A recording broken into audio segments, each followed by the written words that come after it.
Pertanyaan ini Pak Zen ya. Kalau sudah meninggal apa boleh doanya mudah-mudahan husnul khotimah sudah meninggal.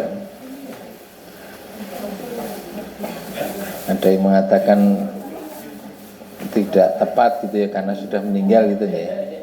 Padahal kan kita juga nggak ngerti matinya itu sul khotimah atau husnul khotimah. Ya tetap saja kita berdoa nggak apa-apa. Iya, sangka positif pada saudara kita. Alasannya satu, kita nggak tahu persisnya, nggak tahu pastinya. Alasan kedua, orang sudah meninggal dunia itu masih di alam barzah, itu masih ada peluang, masih ada kemungkinan dosa diampuni, dikurangi, dan masih ada kemungkinan pahala ditambahan gitu. Melalui apa? Di antaranya doa kaum muslimin yang masih hidup. Jadi apa salahnya mendoakan agar husnul khotimah itu?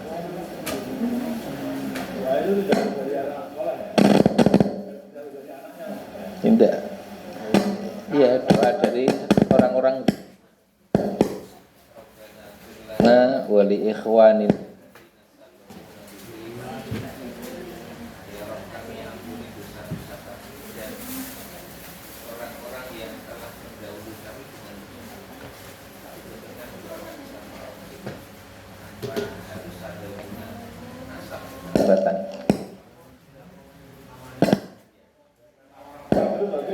Iya.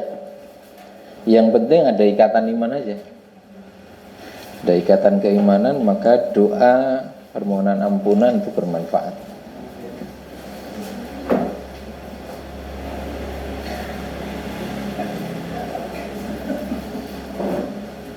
Jadi itu mengucapkan husnul khotimah pada jenazah itu kan sebagai doa kan boleh aja.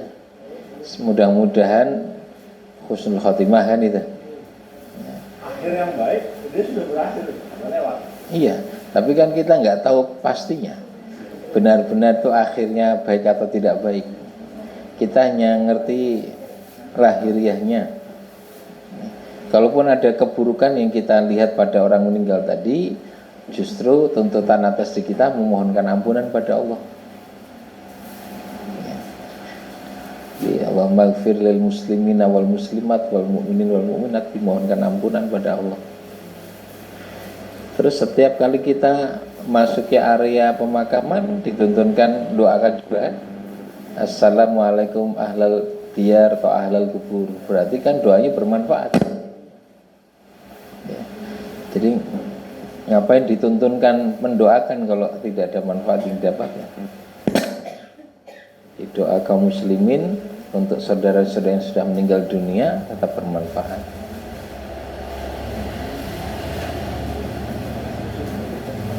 Maksud saya gini, Ustaz.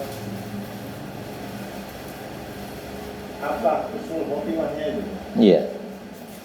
Apakah tepat dimasuk atau diucapkan untuk sudah meninggal?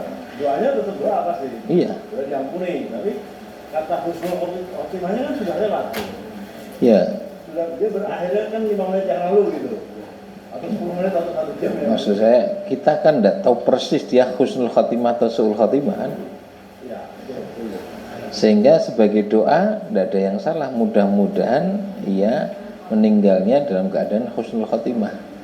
Sudah meninggal iya, tapi pasti su'ul atau husnul nggak ngerti. Ada kondisi lahiriah yang mungkin kita lihat ini kayaknya su'ul khotimah, tapi kan pastinya nggak ngerti kita. Atau ini sepertinya husnul khotimah, benar-benar husnul khotimah kita nggak ngerti juga. Nah, yang kepastiannya kan hanya Allah Subhanahu wa Ta'ala, kemudian orang yang bersangkutan. Maka kita yang tidak sepenuhnya tahu hanya bisa memohon, berdoa, berharap. Iya, yang baik. Kalimat nasi goro sama nasi goro itu bedanya di mana? Mana? Masih goro sama nusa goro. Ya, apa itu? Kalau doa itu loh.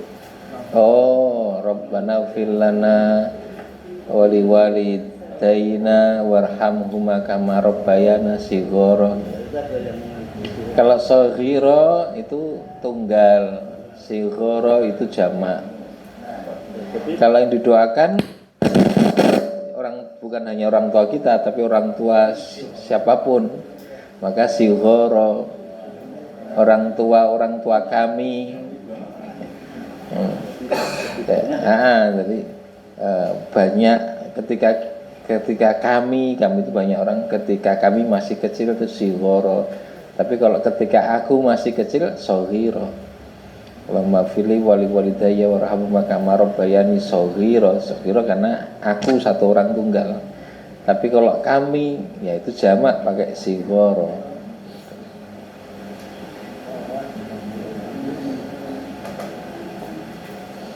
ada Ya. ini kasusnya kawan saya. Nggih. Kawan saya itu punya anak Ya. laki-laki. Iya. Punya anak laki-laki, kemudian dia bilang sama bapaknya sebenarnya dia mau nikah. Ya.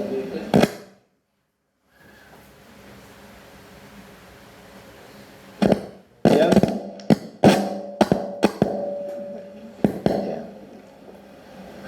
Kemudian kemudian yang wanita yang dilamar Iya. itu orang tuanya tidak di kota ini atau tidak di pulau ini. Yang tidak di kota ini siapa? Orang tuanya perempuan. Orang tua perempuan. Jadi Ya. perempuan ini yang mau dilamar sama anaknya. Ada di kota yang sama. Anaknya dari kota yang sama. Ya. Itu orang tuanya Di kota yang berbeda. Ya, di luar pulau. Ya. Terus ini apa harus ketemu sana atau cukup kalau sekarang ada video call itu ya. Apa itu cukup dengan video call itu sudah sah belum gitu. satu. Ini dijawab lagi. Kemarin itu belum lama malah di luar negeri. Jadi perwaliannya pernikahannya online. Ya. Nah, gimana? Ya.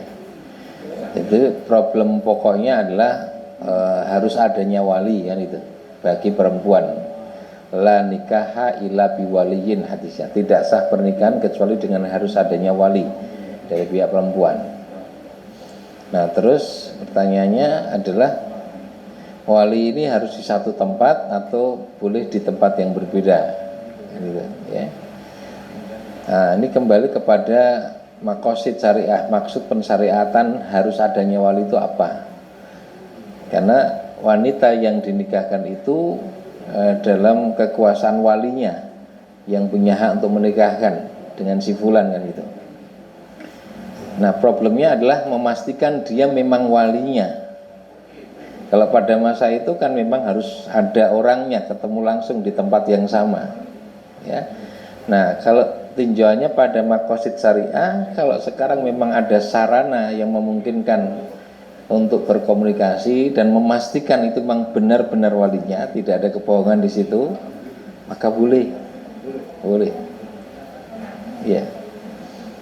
Jadi ya ini problem sarana yang bisa berkembang pada zaman yang berbeda, tetapi pada pokoknya tidak akan berubah. Pada pokoknya apa? Adanya wali kan itu.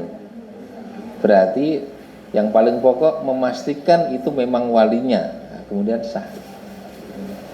Karena kalau wanita ini tidak punya wali, ya wali hakim, hakim yang menjadi wali bagi dia untuk menikahkan.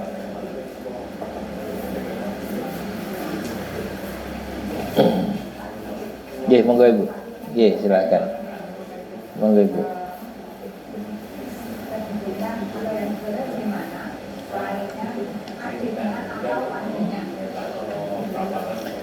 Ya, pengganti dari bapak itu tentu adalah saudara dari bapak yang lebih didahulukan, prioritas kan ya.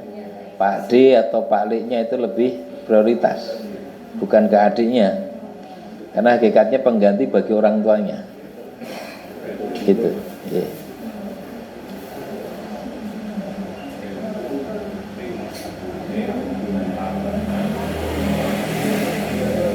Sambon? Tidak ada? Oh, silahkan Bu. Ada cerita adik sepupu saya itu Yeah. nikah anak orang keluarganya, ayah ibunya Nasrani, dan saya. Terus saudaranya dari bapaknya, jadi dari Pak Rizka itu nggak ada yang Muslim. Yeah. Yang perempuan dari saya Muslim dan laki-laki, Yeah. Alisa Katolik. Yeah. Kemudian anaknya Pak Rizka itu muamal. Itu besarnya Muslim. Menjadi muslimah. Terus bapaknya itu ya jadi paling ayah saya, padahal ayah saya kan berarti yang saudaranya itu saya. Tapi banyak wali itu dulu ayah saya bisa bukan. Yang jadi wali bapak yang jenengan muslim itu. Terus menikahkan anak dari Pak Le. Karena Pak Le itu non muslim nggak bisa jadi wali gitu kan. Oh, ya. Yang mewalin itu ayah saya. Ya. Pak Le yang punya anak itu sebenarnya adiknya dari ibu, bukan adiknya bapak itu. Yang minta jadi wali. Iya. Nggih. Nggih.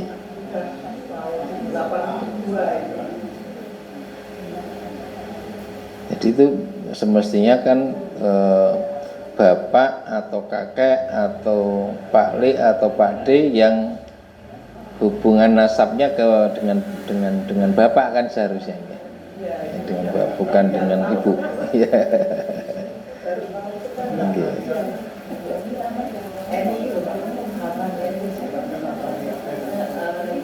Kalau bapaknya non muslim, saudara-saudara dari bapak semuanya juga non muslim, semuanya.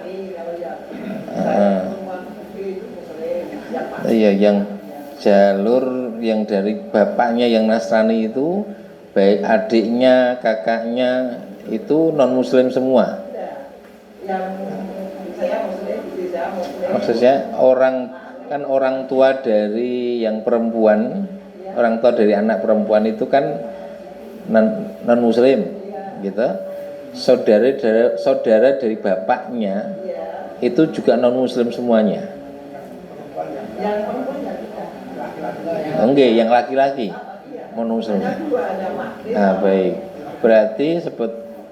Berarti dari pihak perempuan itu tidak ada walinya, karena non muslim semua, gitu.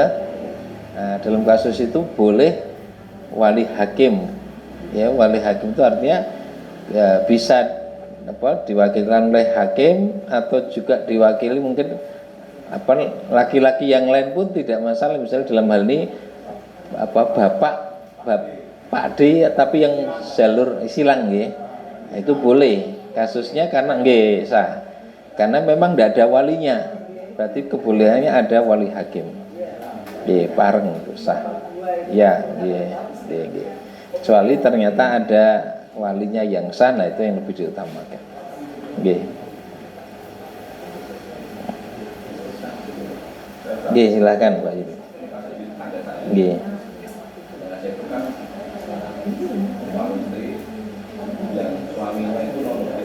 Suaminya non muslim ya. Ya, muslimah ya.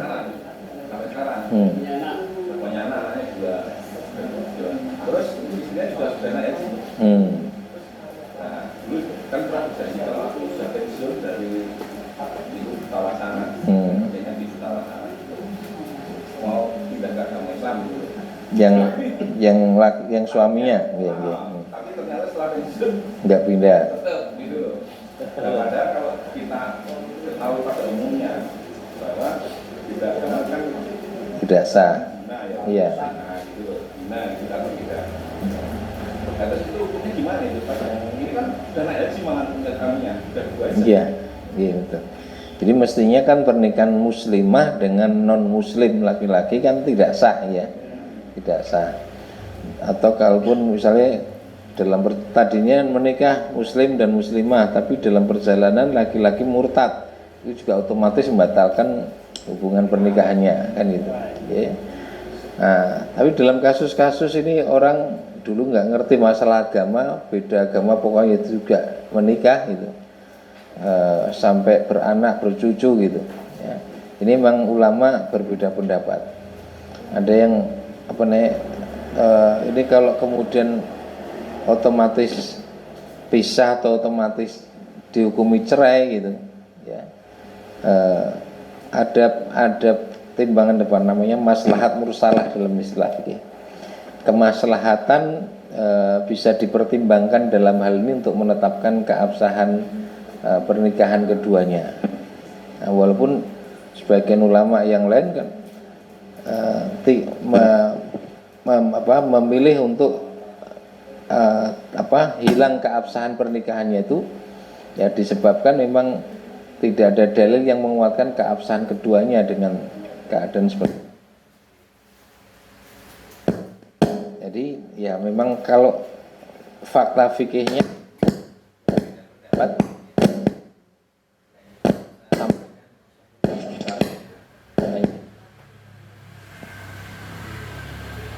keterangannya seperti itu. Kalau ada pendapat yang mensahkannya, itu dasar yang dipakai adalah masalah kemaslahatan dan pertimbangan ya maslahat.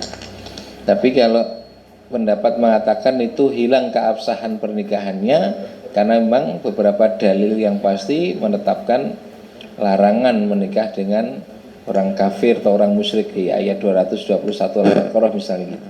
Ya. Wallahu a'lam bishawab. Nuwun sewu, Mas Sigit, mungkin untuk sesi tanya jawab mohon maaf semuanya Bapak dan Mas dan Mbak semuanya ya. Aduh kadang-kadang lupa Bapak dan Ibu. Untuk minta waktunya karena ada beberapa hal yang akan kita sampaikan terkait kegiatan dari Sakumo di bulan Agustus. Baik. Monggo, Pak Klimu.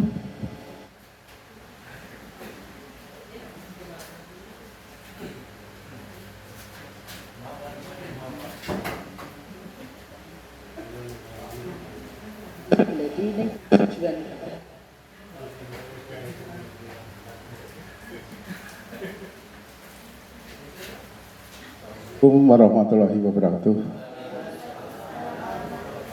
Ya, langsung aja ya. Bapak Ibu, oh Mas Mbak ya, Mas dan Mbak di Sakomo yang saya hormati, Pak Sigit ya, mohon maaf. Ini ada yang perlu, oh namanya, ya, oh wah.